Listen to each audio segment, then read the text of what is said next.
আসসালামু আলাইকুম, আপনাদের সবাইকে শুভ বিকেল এবং এই অনুষ্ঠানে আসবার জন্যে আন্তরিক ধন্যবাদ। আমাদের প্রেস সচিব আপনাদেরকে জানালেন গত 3 থেকে 4 তারিখ মাননীয় প্রধান উপদেষ্টা বিমস্টেক ষষ্ঠ সম্মেলনে অংশগ্রহণ করার জন্য ব্যাংককে তার সফর। আমি খুব আমার ভূমিকা দীর্ঘ করব না। আমি আশা করব আপনারা আমি নিশ্চিত আপনার এই বিষয়ে অবগত আছেন। আমি 3-4টা বিষয়ের উপরে আলোকপাত করব। প্রথম কথা হচ্ছে, একটা বড় আউটকাম বিমস্টেকের হচ্ছে আমাদের মাননীয় প্রধান উপদেষ্টা বিমস্টেকের সভাপতি চেয়ারম্যান নির্বাচিত হয়েছেন আগামী 2 বছরের জন্যে, এবং তিনি প্রত্যয় ব্যক্ত করেছেন বিমস্টেককে একটি গতিশীল সংস্থা হিসাবে এগিয়ে নিয়ে যাওয়ার।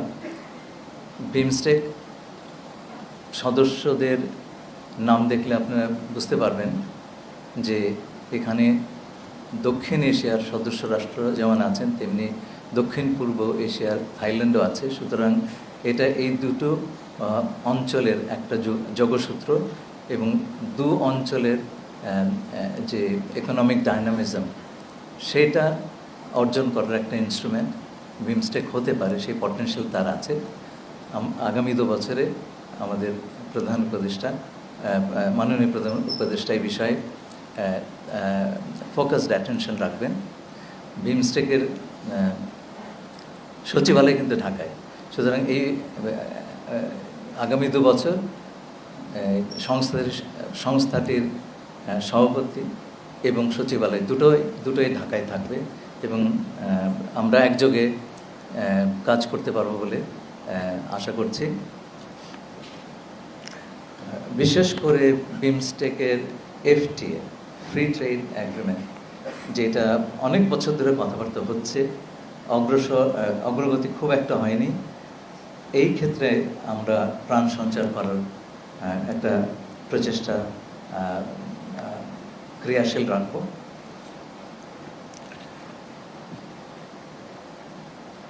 এই সম্মেলনে বিমস্টেকের সদস্য রাষ্ট্রগুলোর মধ্যে একটি চুক্তি স্বাক্ষরিত হয়, ম্যারিটাইম ট্রান্সপোর্ট কোঅপারেশন, এবং তাতে আমরা আশা করছি আগামী বছরগুলোতে এই দেশগুলোর মধ্যে সমুদ্রপথে পণ্য পরিবহন, বন্দর ব্যবস্থাপনা এবং আঞ্চলিক সহযোগিতা আরও বেশি, সংযোগ আরও দৃঢ়তর হবে, কানেক্টিভিটি অনেক বেশি ইমপ্রুভড হবে এবং সকল এতে শুধু সমুদ্র কূলবর্তী নয়, সকল দেশগুলি উপকৃত হবে। এটা হচ্ছে বিমস্টেকের। এর বাইরে আমি মাননীয় প্রধান উপদেষ্টার বিভিন্ন বাইলেটারাল তিনি বৈঠক করেছেন ভারতীয় প্রধানমন্ত্রী শ্রী নরেন্দ্র মোদী এবং সেই সাথে ভুটানের প্রধানমন্ত্রী, শ্রীলঙ্কার প্রধানমন্ত্রী এবং থাইল্যান্ডের প্রধানমন্ত্রীর সঙ্গে তার দ্বিপাক্ষিক বৈঠক হয়েছে। বিমস্টেকের সভাপতি হিসাবে তিনি তার সাথে দেখা করেছেন মিয়ানমারের প্রধানমন্ত্রী এবং SACর চেয়ারম্যান। এছাড়া এই বৈঠকের আগে পররাষ্ট্র সচিব এবং পররাষ্ট্র মন্ত্রী পর্যায়ে আমাদের পররাষ্ট্র সচিব মিস্টার জসিমউদ্দিন এবং পররাষ্ট্র উপদেষ্টা মিস্টার তৌহিদ হোসেন তাদের কাউন্টার পার্টদের সঙ্গে বৈঠক করেছেন।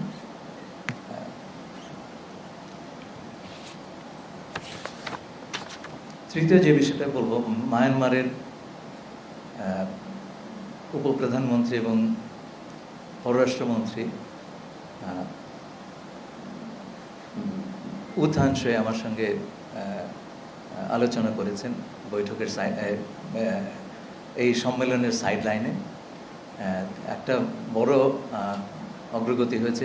সেটা হচ্ছে আমরা 2018 থেকে 20 সালে ছয়টি কিস্তিতে তাদের কাছে যে 8 লক্ষ রোহিঙ্গাদের লিস্ট দিয়েছিলাম, সেই তালিকা থেকে তারা জানালেন 2,50,000 রোহিঙ্গার তারা রিভিউ করেছেন এবং তার মধ্যে তারা 1,80,000 রোহিঙ্গাকে আইডেন্টিফাই করেছেন যে যারা মিয়ানমার থেকে এসেছে।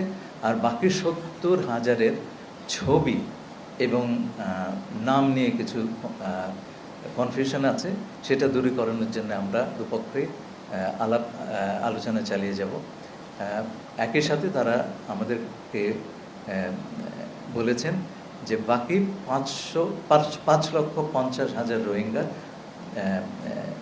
এই রিভিউটা তারা অতি দ্রুততার সঙ্গে সম্পন্ন করবেন।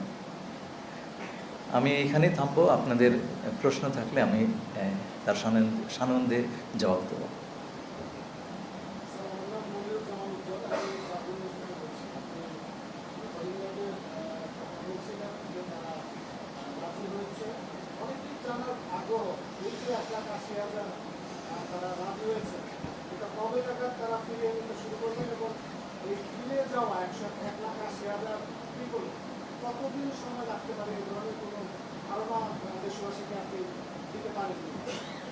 ধন্যবাদ। প্লিজ প্লিজ পরে কোশ্চেন করেন। না না, এটা পরে, হ্যাঁ না পরে প্লিজ।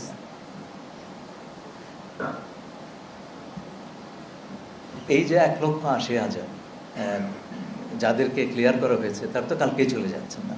এটার জন্য একটা প্রক্রিয়া লাগে, যে কোনো প্রত্যাবাসনের একটা কিন্তু প্রক্রিয়া লাগে। তারা যাবেন, কি করে যাবেন, সেই জায়গাতে কি অবস্থা আছে, সেফটি সিকিউরিটি আছে কি না, হ্যাঁ, এবং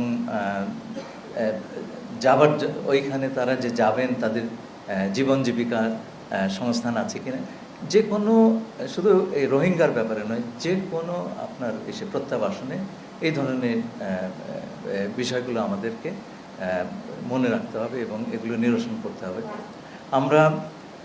আমি সবসময় বলেছি, আমরা সকল পক্ষের সঙ্গে যোগাযোগ রাখছি। এই প্রত্যাবাসনের জন্য আমাদের যেমন কারা প্রত্যাবাসিত হবেন সেটার জন্য আমাদের মিয়ানমারের কাছ থেকে ভেরিফিকেশনটা নিতে হচ্ছে। এই ভেরিফিকেশনের প্রক্রিয়াটা 2018 সালে মিয়ানমারের সঙ্গে যে আমাদের দ্বিপাক্ষিক চুক্তি হয়, সেই চুক্তি মোতাবেক হয়েছে। সুতরাং এটা একটা ভ্যালিড চুক্তি এবং এটা মনে রাখতে হবে যে রাখাইন কিন্তু এখনও মিয়ানমারের একটা সভরেন টেরিটরি। ফিরিয়ে নিয়ে যাওয়ার জন্যে যেই প্রক্রিয়া, সেটা নিয়ে আমরা আলোচনা করেছি আরাকান আর্মির সাথে। তাদের ঘোষিত যে পজিশন, সেটা হচ্ছে তারা রোহিঙ্গাদেরকে ফিরিয়ে নিয়ে যাওয়া, এটা তাদের একটা প্রিন্সিপাল পজিশন। তারা এটা প্রকাশ্যে সেপ্টেম্বরে বলেছেন, এই গত বছরে আমাদের সঙ্গে আলাপ আলোচনার সময় তারা এটা পুনর্ব্যক্ত করেছেন দ্ব্যর্থহীনভাবে। সে কারণেই আমরা মনে করি যে এই যে 1,80,000 আমরা এদেরকে মায়ানমারে ফিরিয়ে দেওয়ার বন্দোবস্ত করতে পারবো। সময় লাগবে, তো কালকে হচ্ছে না।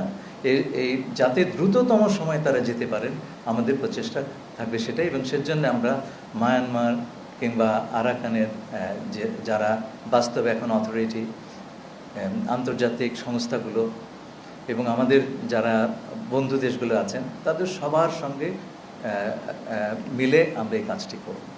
আপনি জানেন যে আমাদের মাননীয় প্রধান উপদেষ্টা বলেছেন যে আগামী বারের ঈদ তারা দেশে গিয়ে করবেন, সেটাই আমাদের লক্ষ্য।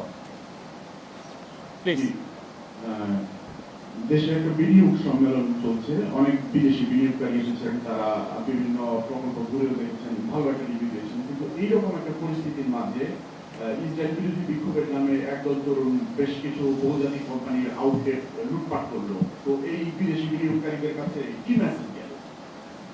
দেখুন, আমরা একটা জিনিস লক্ষ্য করেছি, আমরা যখন একটা ভালো কাজ করতে গেছি, নানান রকম হঠাৎ করে অকস্মাৎ কিছু কিছু সমস্যার উদ্ভব হয়েছে এবং এটা আমাদের ভালো কাজগুলো ডিরেল করার একটা প্রচেষ্টা হিসেবে আমাদের এখন ধারণা হচ্ছে, কারণ এটা একটা প্যাটার্ন দাঁড়িয়ে গেছে।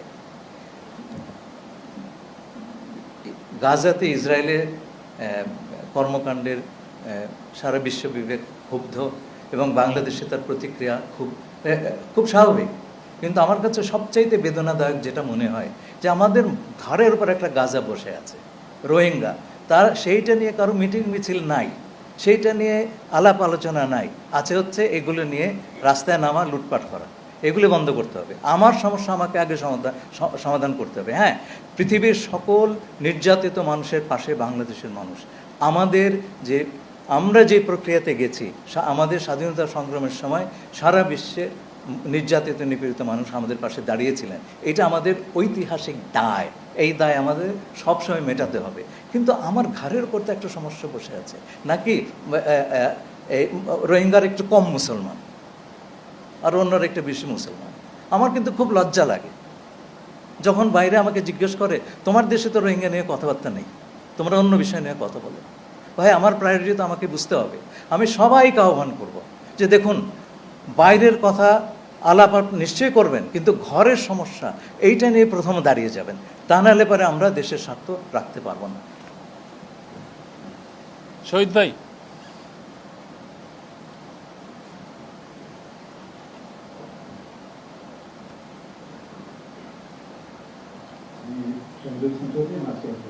আমি সুনির্দিষ্ট একটা প্রশ্ন করি। 3 তারিখ রাতে আপনার একটা ডিনারে ছিলেন, সেখানে আমরা ছবিতে দেখেছি আপনার সঙ্গে ভারতের জাতীয় নিরাপত্তা উপদেষ্টা অজিত দোভালের। অনেক তো মনে হচ্ছিল আপনারা খুব মগ্ন হয়ে কথা বলছেন। তো সেখানে অজিত দোভাল আপনাকে কি বলেছেন, আপনি কতটা শেয়ার করতে পারেন? আমি বুঝি যে এটা হয়তো আপনি সব কিছু পারেন না, কতটা শেয়ার করতে পারেন, তারা আসলে কি চায়? ধন্যবাদ। তার দিন 2 আগে আমেরিকার ডেপুটি ন্যাশনাল সিকিউরিটি অ্যাডভাইজারের সঙ্গে আমার আলাপ হয়। উনি ফোন করেছিলেন, সেখানে আমার নানান বিষয়ে আলাপ হয়েছে। অ্যালেক্স ওয়াং কিন্তু চাকরিতে আছেন। কেউ কেউ বলেন উনি নাকি চাকরি চলে গেছে। আমি কার সঙ্গে আলাপ করেছি? অ্যালেক্স ওয়াংয়ের সঙ্গে আমি আলাপ করেছি। তিনি চাকরিতে আছেন, তিনি ডেপুটি ন্যাশনাল সিকিউরিটি অ্যাডভাইজার এবং হোয়াইট হাউসে বসেন। দেখুন, মিস্টার দোভালের সঙ্গে আমার বেশ অনেকক্ষণ আলাপ হয়েছে। ঘড়ি ধরে তো আলাপ করিনি, এবং আমরা আলাপে মগ্নই ছিলাম। আমি সব জানাবো আমার স্মৃতি কথায়।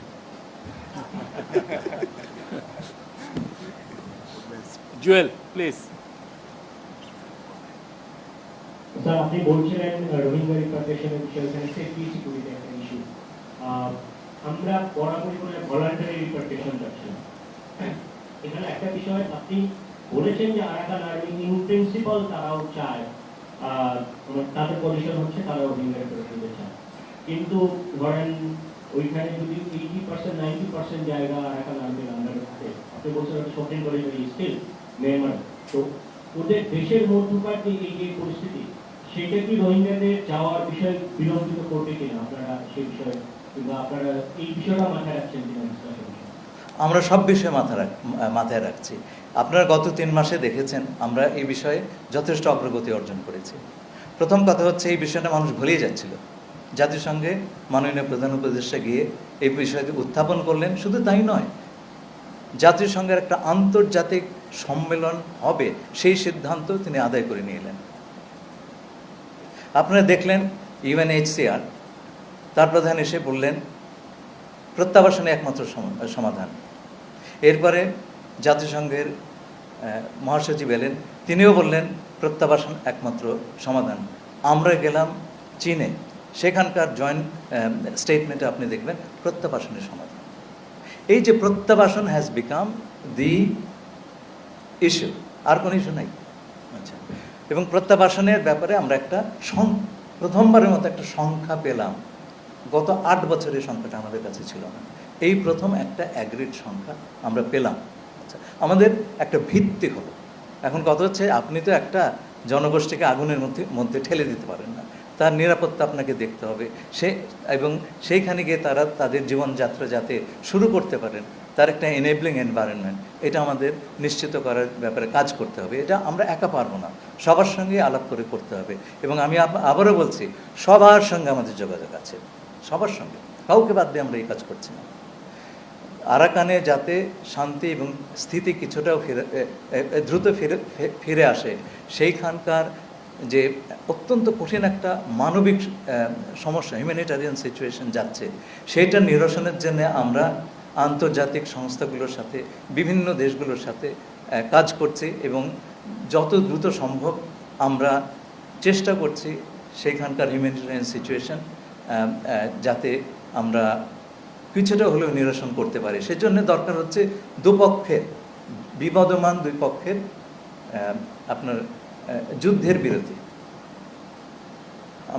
এবং আমি আপনাদেরকে বলতে পারি যে আমাদের সঙ্গে আলোচনায় প্রতিমান হয়েছে যে হিউম্যানিটারিয়ান সাপোর্ট যখন আমরা জাতিসংঘ যখন দেবে, যেটাতে আমরা সাহায্য করব, সেই সময়টাতে দুই পক্ষই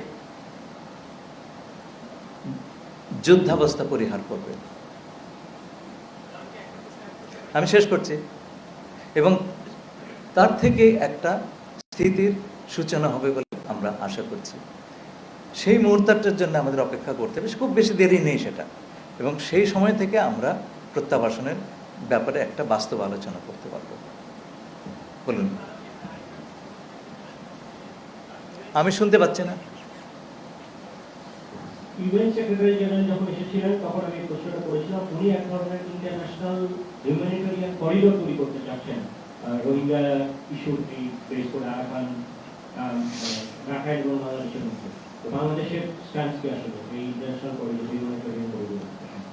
করিডোর কথাটা উনি বলেননি, চ্যানেল বলেছেন। করিডোর কথাটার একটা আইনগত মানে আছে, উনি এটা অ্যাভয়েড করেছেন। আমাদের সঙ্গে কথাবার্তা বলেই উনি করেছেন। আমি যখন তার সঙ্গে 7ই ফেব্রুয়ারি দেখা করতে গেলাম, আমি আমাদের পরিকল্পনাটা, যেটা আমরা আরাকান আর্মি বলুন এবং আন্তর্জাতিক সংস্থা বলুন, সবার সঙ্গে আলোচনা করে আমরা এবং মায়ানমার সরকারের সঙ্গে আলাপ করেই আমি সেক্রেটারি জেনারেলের কাছে গিয়েছি এবং তাকে আমরা বলেছি যে রাখাইনের যে মানবিক সমস্যা, যে সংকট, সেইটে মোকাবেলার জন্যে আন্তর্জাতিক সাহায্যের বিকল্প নাই এবং সেই কাজটি জাতিসংঘ তত্ত্বাবধানেই হবে। বাংলাদেশ হচ্ছে একমাত্র কন্ডুইট বা চ্যানেল যার মাধ্যমে এটা করা সম্ভব, কারণ রাখাইনের উপকূল এখনও টার্নারদের দখলে এবং অন্যান্য জায়গা দিয়ে সহজে রিলিফ পৌঁছানো সম্ভব নয়।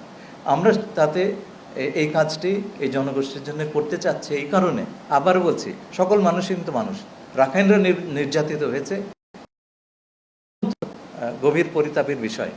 তেমনি আরাকানিরা, রাখাইন সম্প্রদায় এখন অনেকেই না খেয়ে আছেন, ওষুধপত্র পাচ্ছেন না। এই যুদ্ধে তাদেরও ব্যাপক ক্ষয় হয়েছে। এই দুটোই হচ্ছে দুটো সম্প্রদায়ের ব্যাপক ক্ষতি হয়েছে এই যুদ্ধে। তাদেরকে দুই পক্ষকে সমর্থন দেওয়া, তাদের যতটুকু সম্ভব সাহায্য দেয়, এটা আমাদের কিন্তু একটা দায়িত্ব। শুধু আমাদের নয়, আন্তর্জাতিক সম্প্রদায়েরও দায়িত্ব।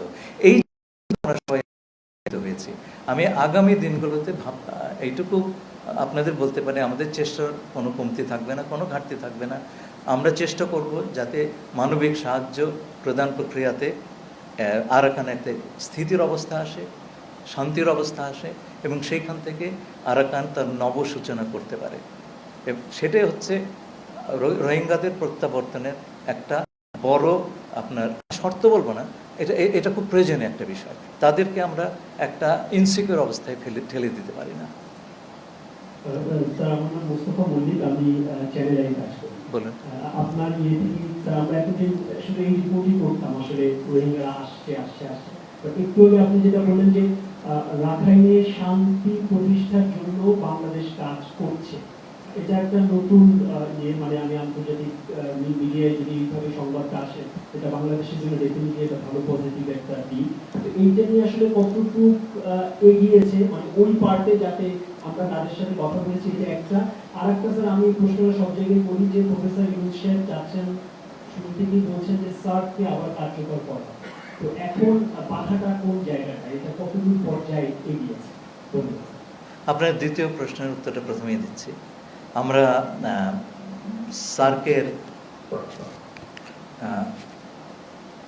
সার্ক যাতে ক্রিয়াশীল হয় সে ব্যাপারে আমাদের মাননীয় প্রধান উপদেষ্টার চেষ্টার কমতি নেই। উনি বিমস্টেকে সার্কের যারা সদস্য আছেন তাদের সবাইকে বলেছেন যে এই বিষয়ে আমাদের উদ্যোগ নিতে হবে, এবং উনি সুনির্দিষ্ট একটা প্রস্তাব করেছেন যে ওদের স্ট্যান্ডিং কমিটি, যে কমিটি ফরেন সেক্রেটারি লেভেলে আপনার অনুষ্ঠিত হয়, সেটার সভা ডাকতে আমরা সবার উত্তর অপেক্ষায় আছি। সেটা হলে পরে আমাদের স্যার বলেন না যে আমাকে চাবিটা আমার দরকার তালা খোলার জন্য, তো ওই তালা খোলার প্রচেষ্টায় আছে। প্রথম কোশ্চেন। আচ্ছা, হ্যাঁ হ্যাঁ হ্যাঁ হ্যাঁ হ্যাঁ, এটা হয়েছে কি, আমরা শুধু শান্তি প্রতিষ্ঠান অনেক কাজেই গত 8 বছর করি নাই। হ্যাঁ, তো এখন পুরো জিনিসটা একটা ইন্টিগ্রেটেড ভিউ নিতে হবে আপনাকে। আপনি একটা একটা করে বেছে বেছে আপনি করতে পারবেন না, পুরো জিনিসটা আপনাকে দেখতে হবে। জিনিসটা হচ্ছে আমার এই রোহিঙ্গাদের প্রত্যাবাসনের সঙ্গে আরাকানের শান্তি শৃঙ্খলা প্রতিষ্ঠান ওতপ্রোতভাবে জড়িত। একটা শান্তিময় পরিবেশ না হলে পরে আপনি যুদ্ধের ভেতরে কাউকে ঠেলে দিতে পারেন না। আমরা সবসময় বলছি ভলান্টারি রিপ্যাট্রিয়েশন, ইচ্ছাপূর্বক, আমরা কাউকে ঠেলে দেবো না।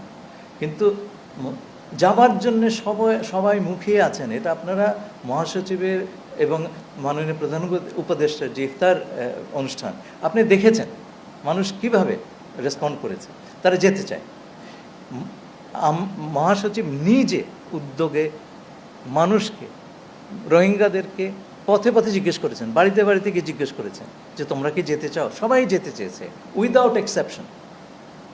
কিন্তু এই যাওয়াটা যেন তারা নিজের ইচ্ছায় যান, এবং সেটা বর্তমান যে যুদ্ধাবস্থা আছে কিংবা আপনার স্থিতির অভাব আছে, সেইটা নিরসন না করতে হচ্ছে না।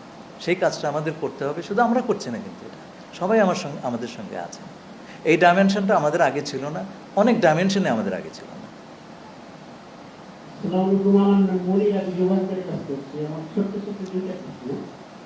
ভারতের সাথে যখন কথা হয়েছে আপনার শেখ হাসিনাকে ফেরত চেয়েছেন, জবাবে ওনারা কি বলেছেন? আরেকটু যোগ করি, আপনার ভারতের সাথে যখনই আলোচনা হয় তারা সংখ্যালঘু নির্যাতনের বিষয়টা সামনে নিয়ে আসে, বাংলাদেশ সংখ্যালঘু নির্যাতন, ওদের দেশে যে সংখ্যালঘু নির্যাতন হয়, আপনার এটা এই বিষয়টা খুব ফেলতে। আপনি কোনো ছোট্ট প্রশ্ন করেন, আপনি বিশাল দুটো প্রশ্ন করেছেন। হ্যাঁ, বাংলাদেশের সাবেক পালিয়ে যাওয়া প্রধানমন্ত্রী, তার প্রত্যাপনের বিষয়ে আমরা আলোচনা করেছি এবং বলেছি যে প্রত্যর্পণ সাপেক্ষে তিনি দেশের বিরুদ্ধে, সরকারের বিরুদ্ধে যে বিষোদ্গার করছেন, সেইটার সুযোগ যেন ভারত সরকার তাকে না দেয়। 1 নম্বর। আর দ্বিতীয় প্রশ্ন, দেখুন এই সংখ্যালঘুর প্রশ্নটি, এটা কিন্তু আজকের নয়, এটা একেবারে ব্রিটিশ আমল থেকে আমরা ইনহেরিট করেছি, এবং খুব দুঃখজনক যে ব্রিটিশ চলে গেছে অথচ এই সমস্যাটা আমরা আমাদের দেশে রয়েছে। ব্রিটিশের তৈরি এক সম্প্রদায়কে আরেক সম্প্রদায়ের সঙ্গে লাগিয়ে দেওয়া, ডিভাইড অ্যান্ড রুল। আমরা দুই পক্ষই ভিকটিম। আমাদের তো বুঝতে হবে এতে আমাদের কোনো লাভ নেই। কোনো দেশের সংখ্যালঘুকে দাবিয়ে রাখার মানে হচ্ছে একটা জনগোষ্ঠীকে আপনি আপনার জীবনের মূলস্রোতে আনতে পারছেন না। It's a loss. যে দেশেই হচ্ছে তাদেরই লস, শুধু বাংলাদেশের কথা বা ভারতের কথা বলছি না। যে কোনো দেশে এই ধরনের ঘটনা যখন ঘটে, ইটস এ ন্যাশনাল লস। আমরা আমাদের দেশে আমরা এটা একেবারে অকপটে স্বীকার করি যে সরকার পরিবর্তনের সময় আসলে 5-7 দিন সরকার ছিল না, সে সময় নানান রকম ঘটনা ঘটেছে এবং যে দলের পতন ঘটেছে তাদের মুসলমান হিন্দু নির্বিশেষে তাদের উপরে নানা রকম হামলা হয়েছে। দুঃখজনক, কারণ আইন তো হাতে নিয়ে নেওয়া উচিত নয়। তবে এখন সবাই এটা বুঝতে পেরেছেন যে সে আগের অবস্থা নাই, এ ধরনের ঘটনা ওই স্কেলে তো আর ঘটেনি। তবু আমরা বলবো যে আমরা কোনো ধরনের সাম্প্রদায়িক সম্প্রীতির অভাব দেখতে চাই না। সরকার কিন্তু সব কিছু করতে পারবে না, এটা আমাদের সামাজিক দায়িত্ববোধের ব্যাপার আছে। আমাদের সবাইকে মিলে এই কাজটা করতে হবে। আপনি বলছেন ভারতে হচ্ছে তাই বলে কি আমাদের দেশে হবে নাকি? আমরা তো সাম্প্রদায়িক সম্প্রীতির একটা উদাহরণ বলে নিজেদেরকে অভিহিত করি, সেই কাজটা কিন্তু আমাদের চালিয়ে যেতে হবে। মুস্তাফিজ প্লিজ, মুস্তাফিজ।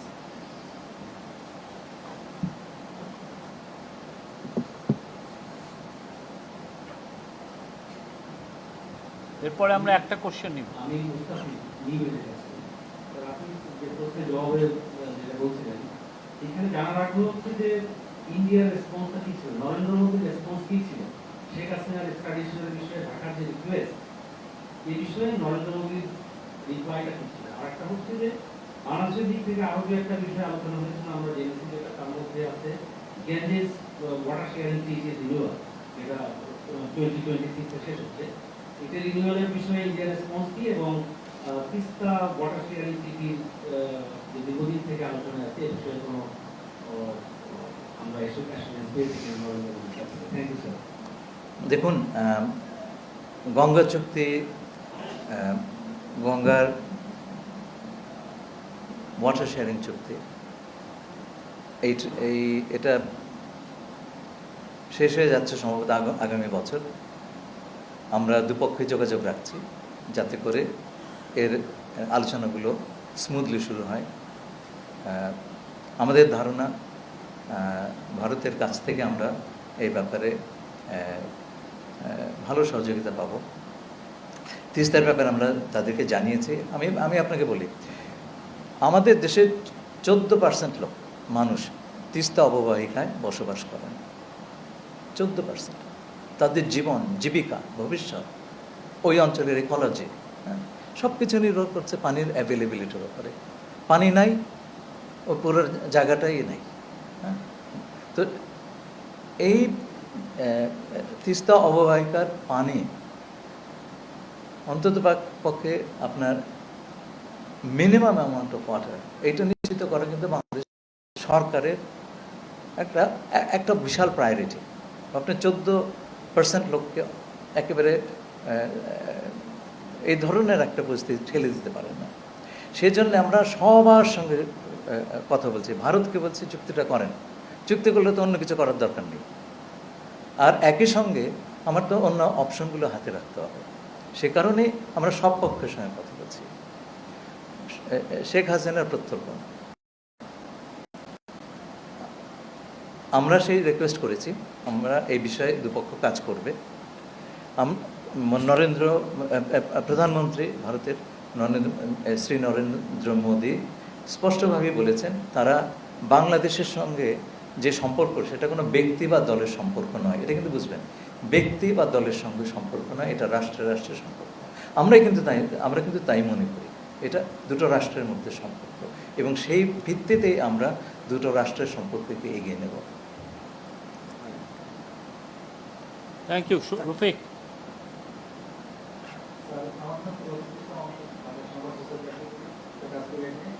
আমার একটা প্রশ্ন, আপনি এনভায়রনমেন্ট করেছেন আরাকানে, কিন্তু আরাকান এখনো আরাকান আরবি দখলে আছে, কন্ট্রোল করছে। সেক্ষেত্রে মানে আলোচনা ছাড়া আর্মির সাথে তো রোহিঙ্গা প্রত্যাবর্তন করা প্রায় অসম্ভব। সেক্ষেত্রে বাংলাদেশ কি মধ্যস্থতাকারী হিসাবে যাতে আলোচনা করা যায় সেসব করবে কিনা মায়ানমার গভর্নমেন্টের সাথে? না, ধরুন আপনাকে বলছি, আরাকান আর্মির সঙ্গে আমরা আলাপ করছি, এর জন্য মায়ানমারের সঙ্গে যাওয়ার প্রয়োজন নাই, কারণ ওই দুই পক্ষের মধ্যে কোনো কথাবার্তা বিশেষ হয় না। আচ্ছা, আমরা এই আলোচনায় জাতিসংঘকে মাঝামাঝি রেখেছি এই কারণে, আমরা একটা এস্টাবলিশড স্টেট, আন্তর্জাতিক নিয়ম কানুন মেনে নিয়মকানুন দ্বারা আবদ্ধ একটি রাষ্ট্র। আরাকান আর্মি বা ইউনাইটেড লিগ অফ আরাকান তারা নন স্টেট অ্যাক্টর। এই ধরনের কোনো চুক্তির বা আন্তর্জাতিক নর্মস তাদের জন্য বাধ্যবাধক নয়, কারণ they are not parties to that. এর জন্যে তারা যাতে অ্যাকাউন্টেবল থাকে, আমাদের অ্যাকাউন্টেবিলিটির কোনো সমস্যা নেই, তারা যাতে অ্যাকাউন্টেবল থাকে সেই কারণে, এবং এই আলোচনাটা যদি ফ্যাসিলিটেটেড হয়, আমরা জাতিসংঘকে মাঝামাঝিতে রেখেছি। তারা এই দুই পক্ষের মধ্যে মধ্যস্থতা করছেন, আমাদের দুই পক্ষকে এক টেবিলে বসাচ্ছেন। আমার মনে হয় এটাই সর্বোত্তম উপায়, এই কারণে যে আরাকানে যে মানবিক সাহায্যের কথা আমরা ভাবছি, এটা কিন্তু ইউএন লেড একটা প্রসেস হবে, জাতিসংঘের নেতৃত্ব দেবে। সুতরাং তাদের মাধ্যমে কথাবার্তাটা বলাই উত্তম এবং তার একটা নিরপেক্ষ পক্ষ। ধন্যবাদ। Thank you.